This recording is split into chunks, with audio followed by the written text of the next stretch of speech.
How is Pete? I mean, Pete's had a crazy rise and, public life and all that shit. I thought you guys had like an unbelievable rapport. Did you know him beforehand through comedy or anything? Or was that the first experience you had? Yeah, I met, believe it or not, I met Pete. I was doing, Jim Norton put together this tour, which I swear to God, this was a show. It was unbelievable. It was called the Antisocial Network Tour. And it was Jim Norton, Dave Attell, Jim Brewer, and myself. Wow. So I used to watch all three of those because I'm a huge fan of all of those guys. And like, when I first came to New York, Jim Brewer and Dave Attell, they were like gods. And like I remember there was a couple guys like Pete Corielli used to go on the road with Brewer, and I remember thinking like, wow, man, he knows those guys. It was an amazing thing. So just to be on it was incredible.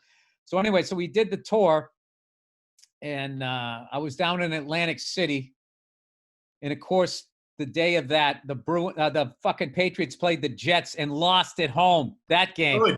Fucking good. Then all these guys in the front row had Jets jerseys on, man. I got trashed during that show.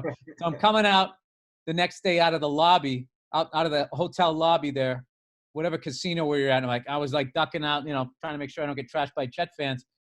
And this woman came up to me with this tall, skinny kid. And she's just going like, we thought you were so funny last night. This is my son. He wants to be a comedian. And he was just kind of standing there, right? And I never forgot him. He just, I guess, when you like, he's 9 feet tall, right? Well, he also has like that. He has that it thing that they say in the business. He just has it, and I remembered it. And I was like, yeah.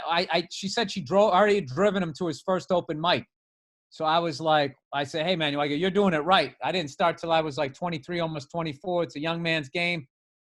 He asked me a couple questions. I think he was really like sort of awkward and shy or whatever, and then years later when I met him, he goes, I don't know if you remember this. And he started telling the story. I go, outside the elevator, that tall, skinny kid, that's you. He's like, yeah. That's awesome.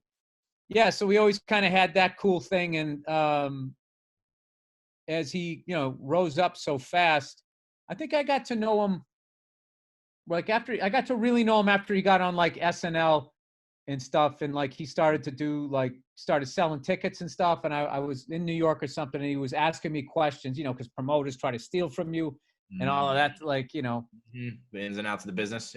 Yeah, that's it. So we kind of got to know each other that way. He did a Patrice O'Neill. He did one of the benefits for that. And I just, he just was always like, and I remember when I watched him doing stand-up, his poise and what he was talking about really impressed me. And I was like, all right, this guy, it's all if they stick with it, if they have the work ethic, you don't get sidetracked and all. Like, this guy is going to be, he's going to be a force.